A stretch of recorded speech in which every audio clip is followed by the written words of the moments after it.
Welcome back to the Wrestling Wrantz Project. My co-host James is out again this week, but that is okay. We'll keep his spot warm as the wrestling world moves forward. Be sure to head over to his Twitter account at LMP_jam to show him some love. With that, we're fresh off the Wednesday Night Wars as AEW moves towards their anniversary show in 2 weeks, while NXT has a takeover this weekend, and WWE has started moving towards their annual Hell in a Cell pay-per-view with the draft right around the corner.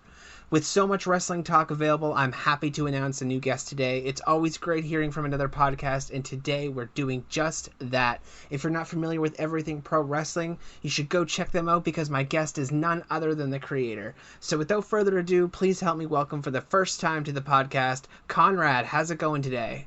Hey, what's going on, Shugo? I appreciate you having me on the show. This has been a long time in the making, right? Yeah, we've been talking for a little bit on the old tweeters. Yeah. Yeah, but I'm happy to be on here. I'm glad we finally had time in both of our schedules to do this, so thank you for having me on.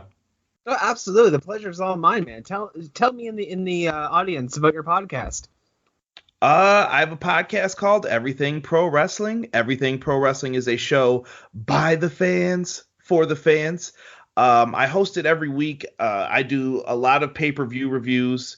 As far as anything pertaining to WWE, AEW, I try to sneak New Japan in there. It's a grind, trust me, to wake up at 4 o'clock in the morning, watch a pay-per-view, then do a review at like 7:30 a.m. and no sleep. So that gets difficult, but I try to get in as many things as I can. I've done Impact, Ring of Honor, local independent shows, whatever I can. But ever since this pandemic started, it's made things difficult to do those things. So I talk anything and everything pro wrestling. It's usually a live show. You can catch it on YouTube as well, and then I usually upload it in podcast form on Apple, Spotify, and wherever else you guys want to look for it. Sounds great. Sounds great indeed. That's pretty much how we do things here too, besides the live shows. But we talk Impact, we talk Ring of Honor, we talk New Japan, we talk AEW, NXT, WWE, whatever promotion someone wants to do, we will learn or discuss it. But yeah, it has been difficult to keep up with certain promotions over the pandemic because a lot of them have closed. I mean, a good chunk of them are starting to come back with restrictions in place and stuff. But it's either you've either been watching one or two promotions over the pandemic, or you've just been kind of not watching wrestling because it doesn't have that same vibe to it anymore. Yeah, I wonder how weird it's going to be once it gets back to like having crowds again, like full-blown crowds in an arena. Yeah, wrestling just feels different right now. Like watching Impact or Ring of Honor where there's no people, AEW where there's pockets of people. You've got WWE where there's people on screens. Like, I don't know. Even sports is weird. Everything is weird right now at this time period in 2020. Yeah, it is. You're watching baseball games, you're watching basketball games, and you're watching wrestling, and you're watching interview shows, like daily shows, and all of these screens are where the audience used to be. It's absolutely mind-blowing how 2020 has been and where wrestling is at right now. I keep saying this to my friends.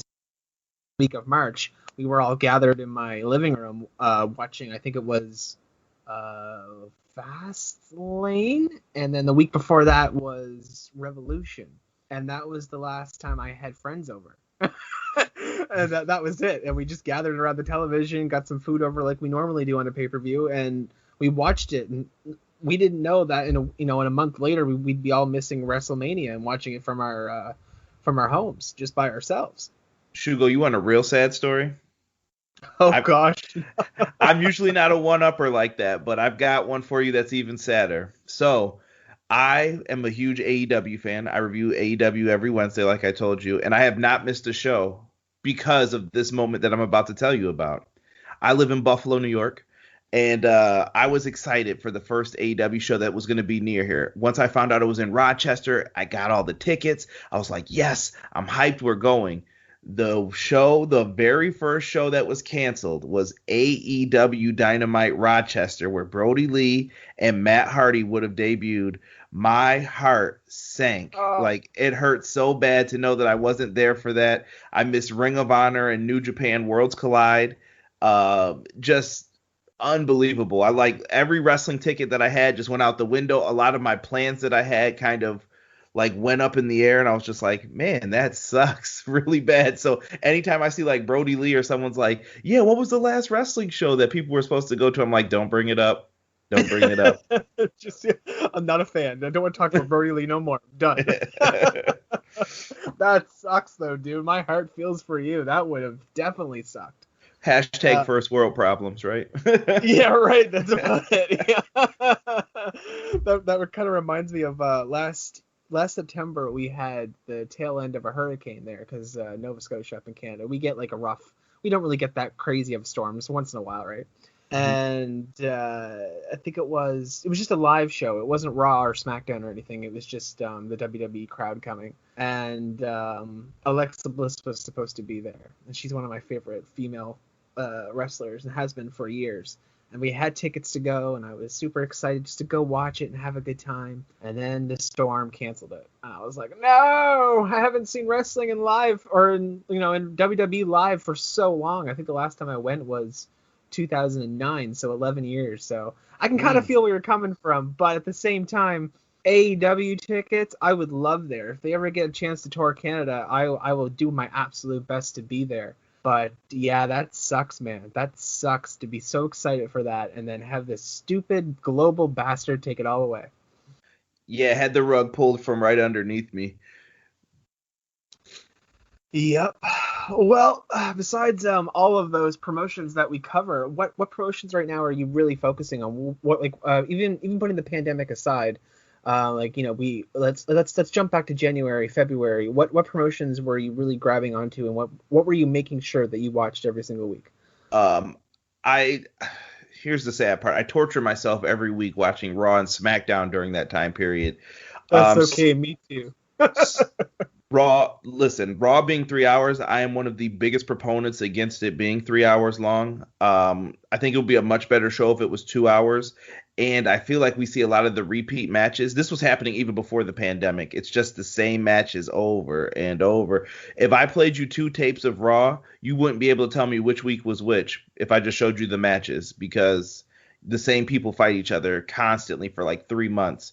If I saw another Street Profits Andrade as a match, I would lose it. Like, honestly. With you so much. And it's not, and you know what's the sad part? It's not like they're bad matches. It's just I'm tired of seeing it.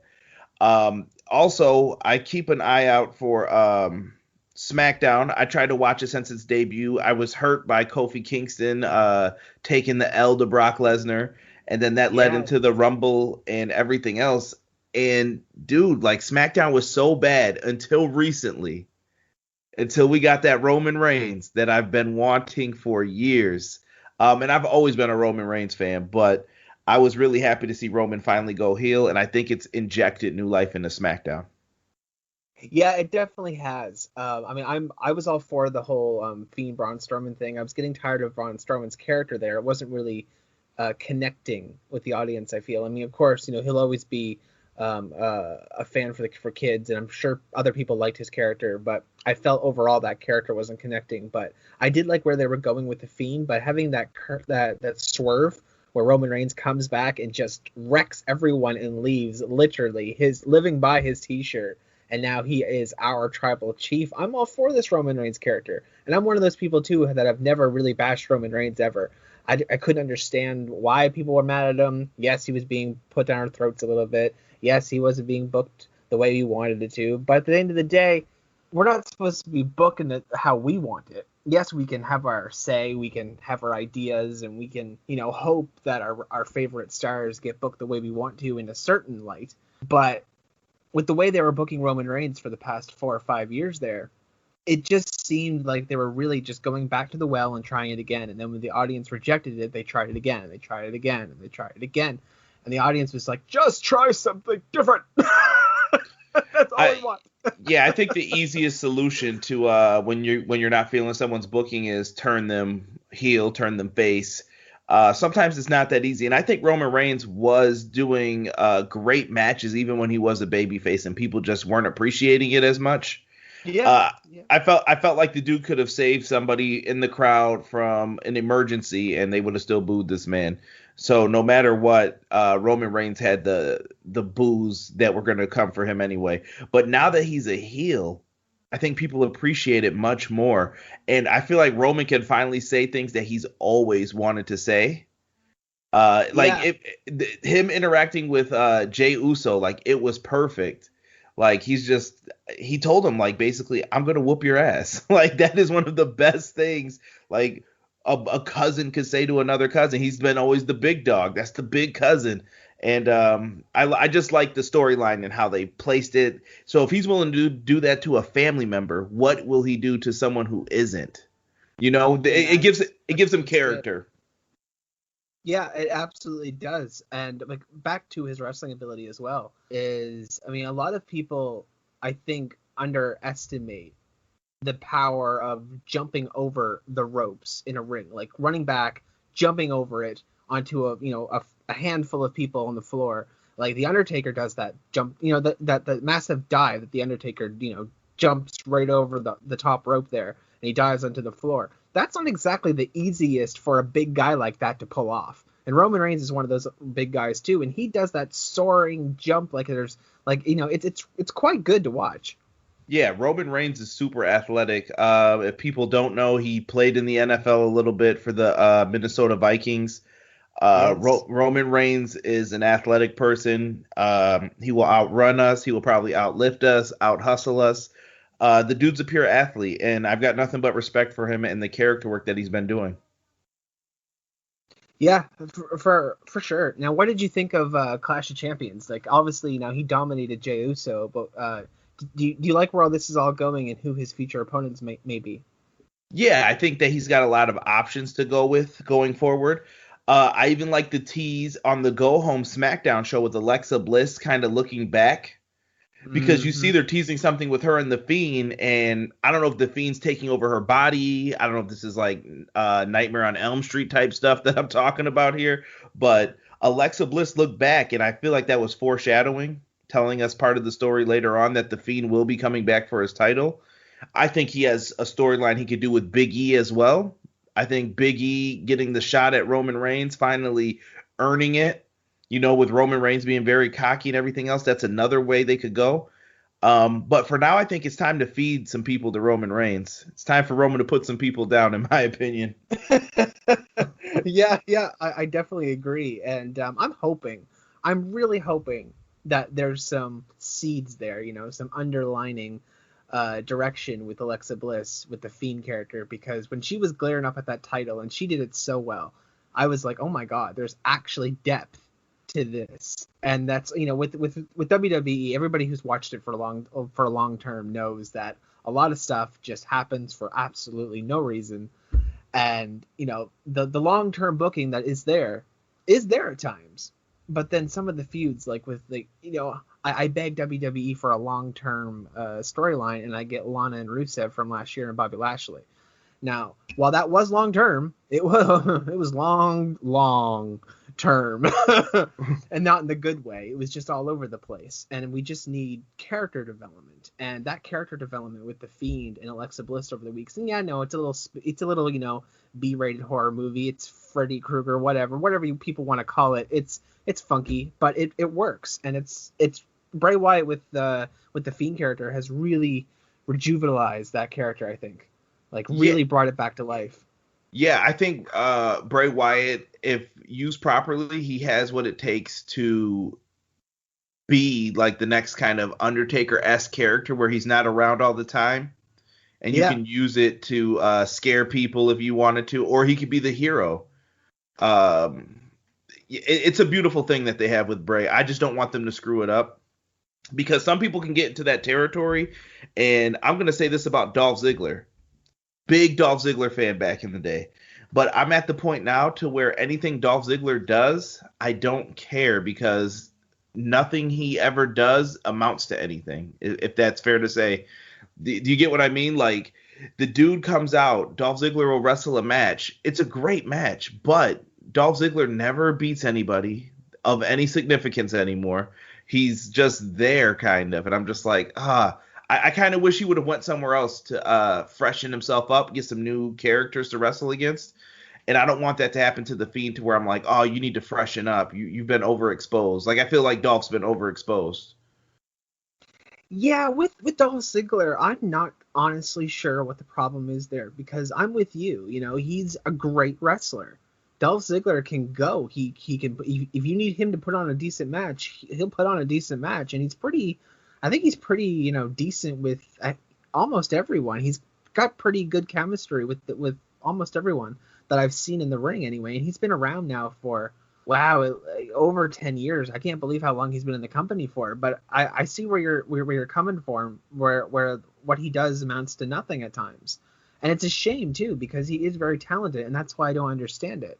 And I definitely don't want the Fiend to end up in that position. I don't think the Fiend would end up in that position, but I mean, the old Bray Wyatt kind of did. He spoke and spoke and spoke, and nothing ever really came from it. So let's hope we don't go that direction with the Fiend. But yeah, I'm very confused on how Dolph Ziggler has been booked over the past few years. Yeah, it's a tough situation for him to be in my opinion. I would love to see him go to a New Japan. Now Yeah. AEW's an option. I would just like to see some people do something different.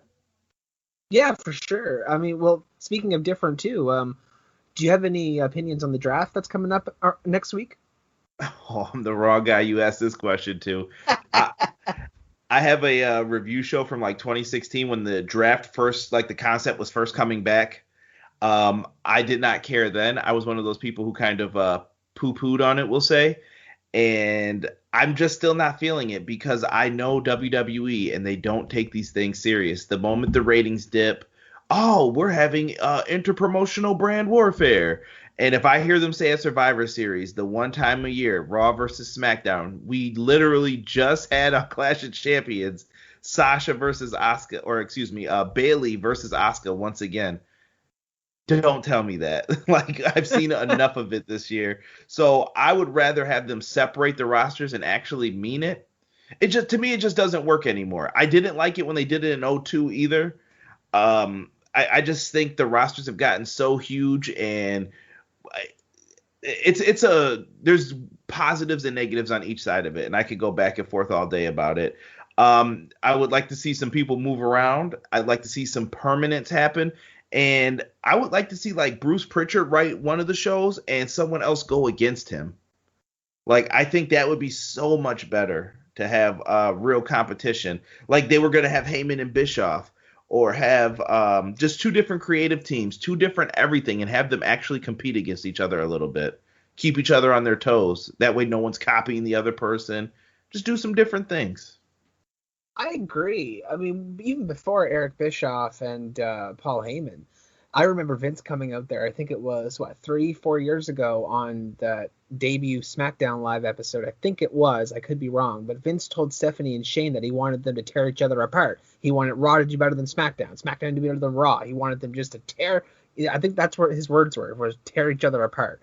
You know, like how Vince talks, like tear each other apart, like stuff like that. But I want you to I think that's what he said, and like having Stephanie, I think she was in control of Raw at the time and Shane was in control of SmackDown, and I think that's what he wanted, and that really never went anywhere. And with how many times WWE does dip into the superstar pool, I guess, when ratings are low, it's kind of annoying. Actually, there's probably no kind of about it. It's damn well irritating as hell as a long-term fan.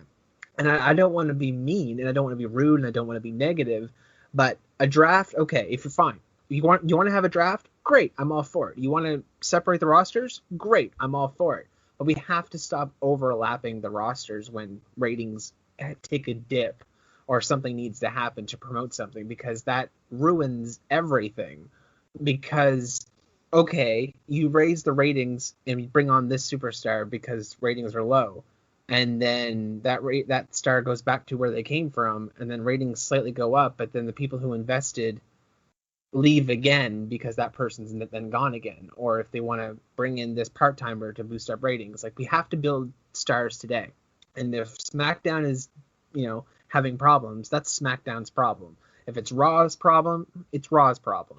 It's people on the Raw roster that have to fix that problem. So it's downright irritating when they constantly go back and forth. It's like, if this draft after October, we know it's not going to happen.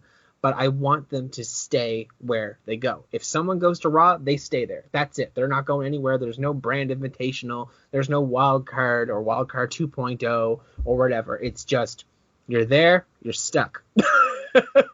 Yeah, you brought up the Raw problem and the SmackDown problem. You got to remember too, though, it's a fan problem and a Vince problem. Vince technically is in charge of a big corporation. A corporation is a person, essentially. And Vince McMahon is trying to do what's best for WWE, and all of those products go underneath one umbrella. So sometimes things that the fans want or have issues with don't match up with the business side of things, too. So I kind of get his forte to it, but like I said, that's not my problem. That's Vince's problem. So you need to figure out how to make me happy. So we can play that game back and forth all day, right? But yeah, one thing with the brands, too, is that I feel that October is probably the worst time for a draft to ever happen because we have Survivor Series that has stuck in the November spot for years. So really, in reality, if you were part of a brand and you just got there 30 days ago, are you really going to be that like, this is my brand, I bleed red and black, or I bleed blue and black, and, you know, I'm really going to fight for this brand because I've been here a total of 30 days? Do you know? Like, yeah. No, you're stay in your brand for like 6-8 months and then fight for it, you know? Yeah, no, you're correct on that. It doesn't make sense. I don't know. Maybe they're thinking, well, if I suck up to the GM, maybe I'll get a quick title shot before they ship me off somewhere else. I don't know the logic behind it. I remember years ago they had a really cool idea for WCW that they were just going to build 2 separate entire rosters and then have people like just go to those brands and stay there. Could you imagine if they did that? That would be something wonderful. I mean, the WWE has enormous amounts of talent. Like, I get upset when Mustafa Ali is not on the show. I get upset when Ricochet's not on the show. It's just, you have so many people, and you could really do something right with this. I think they could just be doing a better job than they are as far as the brand split and what they do with the brands. Yeah, well, what they did with Ricochet is a downright shame. Yeah, he had a world title match, and then the guy's like mid-card now. He was like in a tag team. I'm like, what happened here?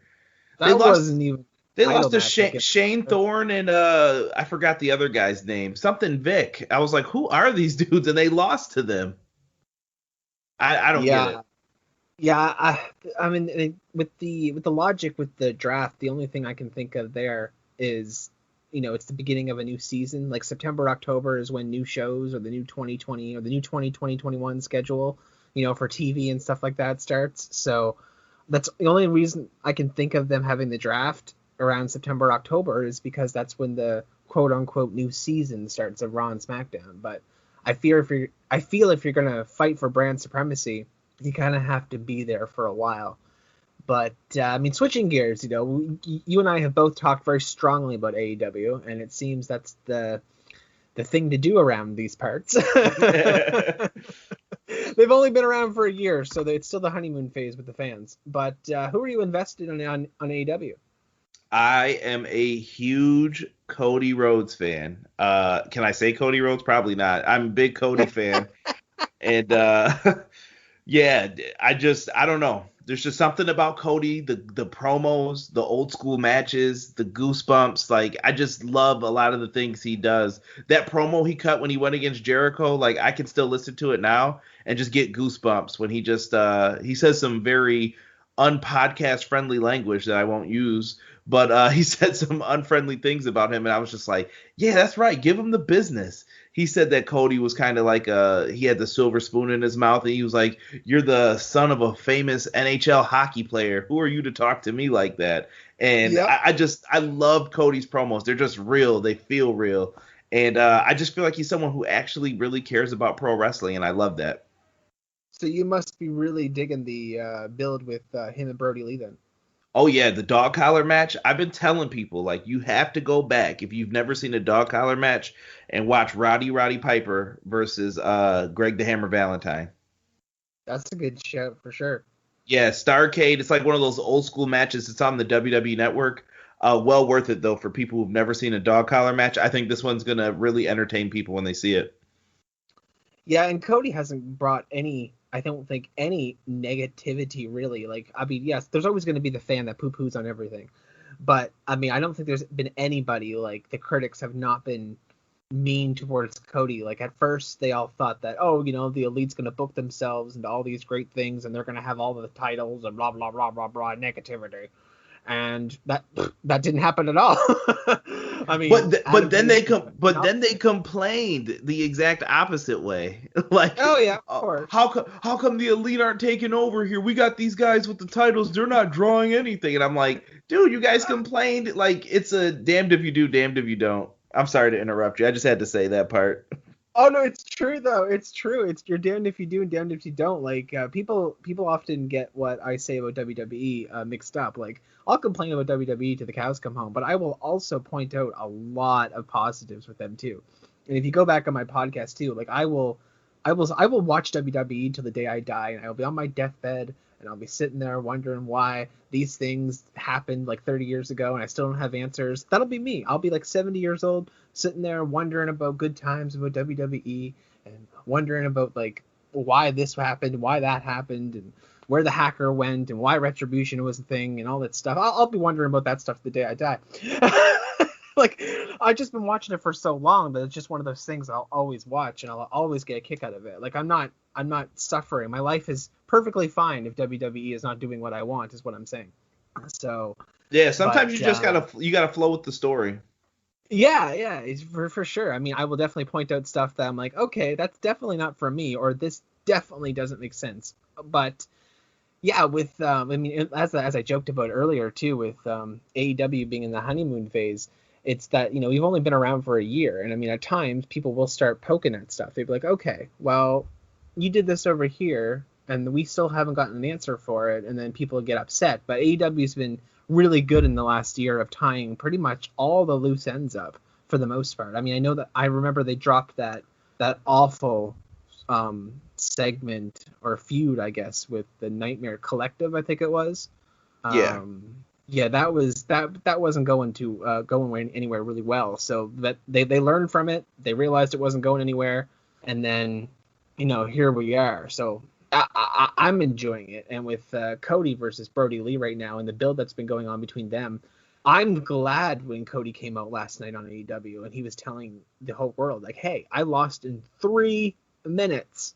That's not cool. Like, I need to show the world how good I really am. And I'm not going to let this happen again. And that TNT championship is essentially going to be mine again. I really like the fact that he talked about being an ace in the company.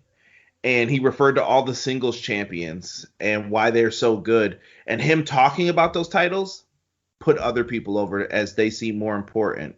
I didn't realize until afterwards, but I was like, oh, he really talked about Moxley. And I went through all the champions in my head, and I was just like, yeah, these guys are kind of important to like the storylines. And I'm sitting there thinking about them, and I'm like, this is about Cody if he's going to accept a match. He just put over everybody else. So he did a lot of things in that segment in the promo that I thought was very well done. Even his intensity towards the end when he said no, that was a great like little shock move for some people. And I was like, come on, man, this is pro wrestling. Nobody says like, no, I don't want your challenge. But I like how he came back in there and he was like, no regrets, no. And he just started yelling that here comes Brody Lee ready to fight him. Chaos. It's pro wrestling. We love it. Yeah. I'm really digging this. Now, do you think Cody will get the title back? Oh, don't ask me predictions. See, AEW and like New Japan are really tough for me because you just don't know. I'm gonna say yeah. I think Cody gets the title back. I'm stuck on this one myself. Like it's just a TV episode, but the TNT Championship has been really showing. Like I'm liking how they've been booking the TNT Championship because it's on the TNT network. There's really like they're promoting it with the channel, which is great because I'm pretty sure it wasn't defended at All Out. I don't think it was. No. Yeah, so I mean the fact that it probably will be on the line at Full Gear once we get there in November. But the fact that the TNT Championship, this championship that came out of nowhere, what was it now? 4 months ago? Near the beginning of COVID anyway. Yeah. And Yeah, and it's had two people now who have held the title, and it's had multiple defenses, and it seems like a big deal. They took something literally out of nothing and made it a big deal within months. We were talking last week, me and my co-host Derek, shout out to Derek. We were talking on the show about Brody Lee, and it said how long he was champion for. I think it said like 30 days, 31 days, and we were like, dude, it feels like he's been champion for months. Like, so much stuff has happened with that title that it's hard to believe. Like, we were watching Cody do all these challenges every week, and then Brody just crushed him, and then ever since then, the world feels like it revolves around Brody Lee. So to me, I really felt like he's been champion for a way longer time than it actually was. Yeah, I can definitely see that feeling. I mean, he's with so much that goes online with not even like being the elite and some dark Dark Order stuff on Dark. And then with the continuation of everything on Wednesday nights, yeah, it does feel like he's been a champion for a lot longer than a month, but in a good way, not a bad way at all. Yeah, definitely. And I'm just happy to see Brody Lee get his opportunity, man. Like, it's just nice to see some people who didn't get to do as much in other companies just really be given the opportunity to kind of sink or swim on their own merit. Yeah, I mean, when he was in WWE there with Eric Rowan, I think it was the Bludgeon Brothers, was it? Yes. Yeah. When I honestly thought there was something there. I was like, oh wow, the Bludgeon Brothers. All right, the carrying the mallets is a little odd, but I mean, there's something here. They're both massive. I'm gonna tell them that they're not. Go right ahead and try. Right. So, like they seemed like pretty badass guys, even though their music sounded like something from Bowser and Mario. Yeah. But I was really convinced that they were going to go far with that tag team, and then I think an injury happened, and then things ended up in chaos. So that wouldn't be the greatest thing there. But now that we have Luke Harper away from WWE and he is Mr. Brody Lee, he has cemented that character so well. It's like AEW again started 1 year ago to this month, and Brody Lee wasn't even in AEW last year, and he showed us up a few months ago. I mean, the Dark Order has been there, and we've always heard about the Exalted One, but he shows up in AEW as the Exalted One. He has cemented this character like he was always supposed to be there, and that's what I love about the booking. Yeah, I think it's really cool what they've been able to pull off so far with Brody Lee. I mean, there's a lot of great characters in that company. I'm happy to even see Taz back. Like, Taz on the microphone is money. He was always great at cutting promos, and I love that he has his own Team Taz with Brian Cage and Ricky Starks. There's lots of goodness. There's lots to be excited about in AEW. Well, speaking of Brian Cage too and Taz, I mean, Taz was one of those guys that I grew up watching, but Brian Cage, he's a beefy boy, and he's defending that title, that FTW championship against Will Hobbs next week. It's actually quite a stacked card. We got 30 years of Jericho next week, which is crazy because I've been watching him since I was a child. I feel old. And then we have Cody versus Mr. Brody Lee for the TNT Championship, as we already spoke about. And now we have FTR defending their titles against the Hybrid 2, which would be kind of crazy. And then Jericho and Hager versus the Chaos Project. Serpentico and Luther. It's kind of a stacked week next week. Yeah, Luther getting some TV time. What do you know with that, huh? But, yeah, no, it's going to be cool, man. I'm happy for Jericho. The 30 years of Jericho thing seems really nice. I'm interested in what him and MJF are doing, too. MJF, that son of a pup. Let me tell you, we've had some interactions between me and him as well on social media and in person. And nice. I know how slimy that guy can be. But MJF is great. I really enjoy his heel work, and I'm interested to see where him and Jericho goes. Yeah, I am interested in that too. Simon Miller there, he chalked up an idea on Ups and Downs there earlier today, and I really liked it about MJF, weaseling his way into the inner circle and then kicking Jericho out and Jericho becoming a face. I don't even know if that'll happen, but I like the idea of it. If it doesn't happen, that's fine. If Jericho and MJF are able to be magical somehow, heelish friends together, then fine, so be it. But the two of them together are gold. Like, even that first interaction there, a couple of weeks at the beginning of Dynamite, with them being outside, that was gold. Right. I had the same thoughts that Simon Miller did. I didn't check that out with him, but I compared it to The Rock and Farouk. I don't know if you're old enough to remember when The Rock took over the nation from Farouk, but I feel like he could take the inner circle from Chris Jericho. Think about it. Jericho could have an axe to grind with Santana and Ortiz. Him and Hager started becoming a tag team. I thought we were the tag team of this group. Sammy Guevara probably feels left out ever since the Matt Hardy stuff. He's probably feeling some type of way. You could build some dissension in there. The question is, does Hager go with him and you bring in Wardlow, or do you drop him too? You've got ways to go with this. So I want to see how it plays out. The Wardlow thing is interesting too. That's a wild card in itself, just because of that beautiful promo that we had between him and MJF there. I think it was a couple of weeks ago now, 2-3 weeks ago. I can't even remember when it was, but damn, when MJF went off on him backstage, said he owns him, he pays his paychecks, not AEW, I was like, oh shit. Like that put some really good storyline in there. Yeah, and you wanted Wardlow to stand up to him so badly, but MJF kind of put the kibosh on it because of the money thing.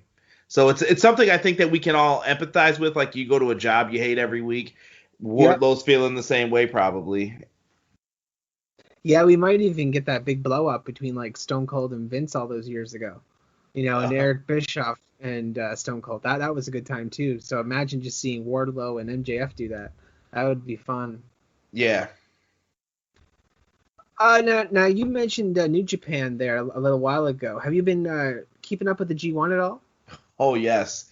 G1 is probably going to be what I try and get into if I have some TV time tonight. I've got some things I need to check out. The G1 is always on that list. Shingo and Will Ospreay, the last time I was watching it, tore it up. I know a lot of people don't like the flippy stuff. I think I posted the GIF and somebody was like, "What's so impressive about this?" And I was just like, I'm not even going to bother commenting back to you. I'm like, you do it. Yeah. Show me how it's done. Show me how you hit that beautiful backflip moonsault, sir. But yeah, I just thought it was really good stuff, and I love Shingo's work in the ring. So New Japan's a different beast though. There's a lot of in-ring storytelling that happens in it. It's just quite different compared to what we see over here. Yeah, it is. I keep up with it when I can. I watch what I can and when I can. But I have been keeping up with the G1. No spoilers. I have not watched more than day 4. So I'm only 4 days in. I have to catch up on day 5, which I'm going to try to do tonight. But how far are you in? I am caught up until yesterday's event. Okay. So I think you are up to day 6 then. Yeah. All right, so I will look forward then to watching Will Ospreay then, because he is one of my favorites in New Japan. In fact, he's become one of my favorite wrestlers of all time. In the last couple of years, I've learned who he was, and it's kind of true. I mean, just double backing to AEW just for a quick second there because of Chris Jericho. He is one of the main reasons why I did tune into New Japan, and that advertising and that connection. And sometimes I wish WWE would connect with other promotions more, like not the promotions that they have under their belt, like on the network, for example, like Evolve, for example. But I mean, like if if AEW and New Japan are able to come up with some sort of agreement within their respective contracts, it can do massive amounts for your company. And Chris Jericho was that voice, that name that got me to go watch New Japan a couple of years ago. I think it was when he was facing it was either Okada or Kenny Omega. I can't remember which one it was, but whichever one came first, and that got me over there. Omega, okay, yeah. And I've heard Kenny Omega's name all throughout the wrestling universe for the past 10 years, but I've never checked out any of his stuff into the last couple of years. And I've been kicking myself in the foot for the longest time now because I've missed so much from Kenny Omega. Like that, of course, I can go back and catch up on it, but it's never the same, right? You want to be there in the moment when Kenny gets that ultimate moment, when Kota Ibushi gets that ultimate moment. You want to be there and watch it all, play out with the Bullet Club and everything like that. So. But getting that name, from AEW to go over to New Japan to do these things, and then them kind of being able to go back and forth. Like John Moxley is still the IWGP US champion, I believe. Is that correct? Correct. They have not taken the belt away from him yet. I feel bad too because they took it away and then he just regained it at Wrestle Kingdom, and then this all happens again, and it's like, what the hell? What do you want the guy to do at this point? He's stuck over here. I think Moxley just focused. I wish it would be so great to see him have an entrance with both of those titles holding them up. Yeah, it would. I mean, there was plans. Apparently, there was lots of plans for him to carry that AEW championship all around the world. So, I mean, all the way down in Australia. So, I mean, that's quite the feat, and that's quite the advertising that went unnoticed. But the fact that John Moxley is still the champion in New Japan is very surprising, because I figured they would take the title off him just because he couldn't make it, because of all the restrictions. Yeah, John Moxley is just absolutely crazy. I can't believe that he's just doing all this traveling and everything else before the pandemic, and I'm just happy for the dude, man. He seems happier. He seems like he's in a much better place. You could just see it on his work in the ring, his body. He just seems happier just to be doing what he's doing. So I'm excited for it. Like I said, I can't wait until things get back to normal. And when you brought up that relationship with New Japan and AEW, the first thing that came to my mind was I think his name is Harold May, right? Is Harold May the president? I gotta look. Didn't he just resign or something? He did. He just resigned from being president, and I think that's going to happen sometime in October. Yes. So, yeah, it's Harold May. So it was going to bother me if I didn't Google it to make sure I knew what I was talking about. Harold May just resigned. They have a new guy coming in. Maybe this opens the doors, because he was there when the whole thing happened with the Bucks and Kenny Omega. Like, you can't be mad at people for leaving, and I really hope that I get both sides of why they were mad and why the Bucks and Kenny Omega were mad. I would love to see them just find a way to get past that and work together. Could you imagine some of the matchups that you would be able to do? Could you imagine the Gorillas of Destiny versus FTR? Naito taking on Brody Lee. Could you imagine? This sounds like I'm playing Fire Pro World, and you could just book whatever kind of matches you want. Okada versus Kenny Omega again. Just great Okada stuff. Versus Pac. Yes. You the matchups are limitless, and you could have this happen once a year on a pay-per-view. Take my money. Take my money. Like, for sure. Absolutely. It's kind of like the G1, but like not the G1, the what do they call it? The special that they've had the last couple of years with Ring of Honor. They have War of Worlds. They've been changing the name, but I know what you're saying. Like the New York City shows that they've been putting on every year. A couple of years ago, it was called like G something Climax, I think. It wasn't G1, but G1 Supercard it was called. G1 Supercard, that's what it was. Yeah, and get something like that, but between New Japan and AEW, and Jesus, you're off to the races. Yeah. All right, well, we only have a couple of minutes left in the podcast, and I know NXT is this Saturday, so I'm curious, and I know you're not that good with predictions, but just for a fun 5 easy, quick predictions, can I get your predictions on NXT TakeOver 31 for this Sunday? I have not seen NXT yet, so can you run down the card for me? Yeah, I totally can. Yeah, there's 5 matches. We'll start at the top and work our way down. How's that? Cool. All right, NXT Championship, Finn Balor versus Kyle O'Reilly. Who you got? I think this is going to be a showcase match for Kyle O'Reilly. You've probably been watching wrestling long enough. We've seen him do singles work. And Kyle O'Reilly is really, really, really, really, really, really, really good. And I heard he cut a really good promo on NXT. I have to go back and check it out. But I think you just put the belt on Finn Balor. I don't see them taking it off. But I feel like there's something going on with the Undisputed Era here that we aren't seeing. I feel like it feels like O'Reilly and Cole are faces, but Bobby Fish and Roderick Strong are still heels. I don't know why I feel that way. Maybe there's a split amongst the group. Maybe Cole gets jealous. I don't know what's going to happen here, but I think Finn Balor is going to retain his championship. Same here, but I think this is definitely going to be a showcase for Kyle O'Reilly. I think this we'll probably see a second round of them go at it at the next pay-per-view. Yes. NXT Women's Championship, Io Shirai versus Candice LeRae. Who do you got? Ah, man, that's tough. This is a tough one for sure. I'll give you that. I think they wrestled. I went to NXT TakeOver Toronto for SummerSlam, the last one when they had people, and they had a match there, and a lot of people said it was really, really good. I've never went back and watched that. A lot of shows I go to, I never go back and watch, which is weird. I should probably do that one day on the network. Some of them I'd like to forget, but I think this match, you can reverse it, and I'm going to say Candice becomes the new NXT Women's Champion. I'm not a really big fan of her heel work, but I'll save that rant in a second because I know one of the other matches we'll talk about it. All right. Well, I do think Io is going to retain here, but if Candice LeRae did win and she held that championship for a while, it would make sense, I think, for Tegan Nox to come back and get it from her at some point when she recovers. Right. Her latest injury, I think was it Tegan Nox that has the ACL torn 3 times now? I think it is. She's had injuries since she was 13 years old. Dealing with her knees. Yeah, that sucks. That poor woman.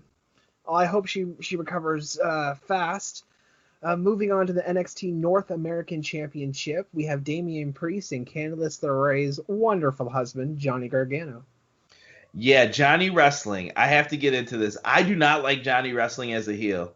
To me, he seems like he's playing a character to the fullest, to where I'm like, dude, that's not Johnny Wrestling. To me, Johnny Gargano is a babyface. I think he just started getting to that heel role because of the reaction he was getting from people. But to me, Johnny Gargano is meant to be a babyface through and through. And same with Candice. I feel the same way. Like, I feel like both of them are playing characters right now, and I'm not buying into what they're doing. But for this one, this is going to sound weird, but I'm taking Damian Priest to win. I feel like Candice can hold on to a title for a little bit while we let Priest continue, and Gargano is trying to go on his tour to become a champion again. All right. That's who I actually have too. Lo and behold, the only person I have changing titles on this pay-per-view is the Cruiserweight. So, I mean, that's a spoiler for the next match. But, I have Damian Priest as well. So, the NXT Cruiserweight Championship, Santos Escobar versus Isaiah Swerve Scott. Let's get that out. And I do think the championship will change hands here. I'm definitely going to disagree with you. Santos Escobar for me for the retain. But I will say this. I really think Swerve Scott is better than this. I'm not trying to put down the NXT Cruiserweight division, but I think Swerve Scott should be in that North American Championship mix. I think the guy is really good, and they need to give him some wins to show what he can do. And I think if this draft that we talked about earlier plays out and some NXT people move around, I think Swerve Scott could become one of the bigger faces on the NXT brand. And big shout out to his podcast host, Montezi. He does a lot of the themes for like Sammy Guevara and all them. He does my podcast theme too. So had to show some love to the Swerve City podcast crew. Shout out to Big Swole too. Absolutely, for sure. I didn't know he did Sammy Guevara's theme, but his Sammy's theme is pretty good. I was hoping you said that. I didn't know he did your theme. Just kidding. Oh yeah. He doesn't do my theme, no.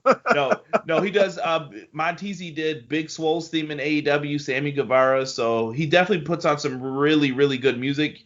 He did a new music video for Brian Cage. I don't know if it's going to be Brian Cage's theme, but the song is called Terminate on Sight. It's really good if you like hip hop.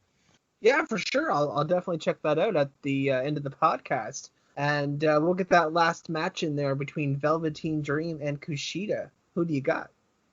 Give me Kushida for the W. I really feel like my mind's telling me Velveteen, but I'm going to go with my heart. And we're going to just go with Kushida for the W here. I think he needs a big win.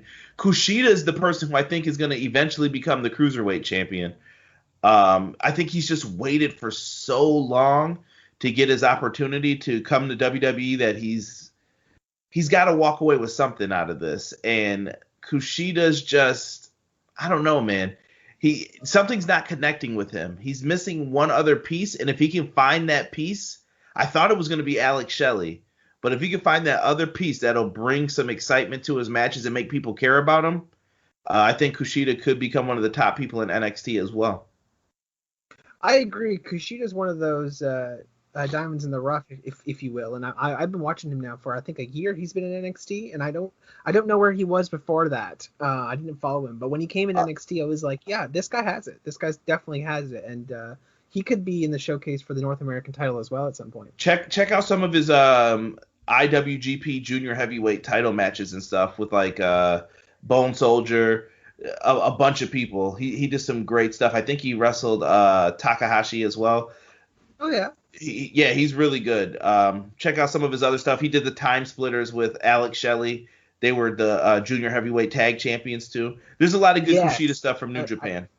I did hear about the Time Splitters with Alex Shelley. I did hear about that, but I haven't watched anything on it. Yeah, definitely check that out when you get time.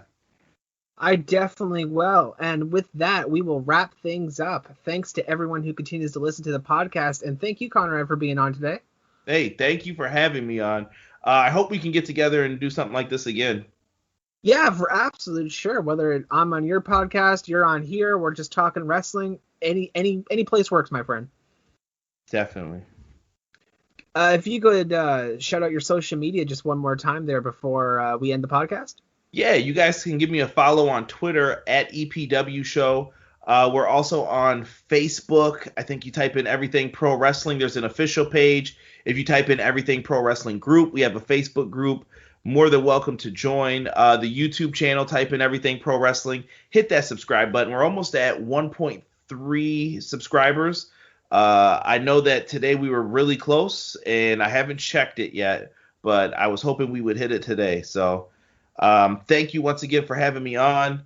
And yeah, if you guys want to check me out, send me a message. Tell me your thoughts on something with pro wrestling. I'm an opinionist, so I usually read everybody's opinions in the live chats and stuff. Join us, man.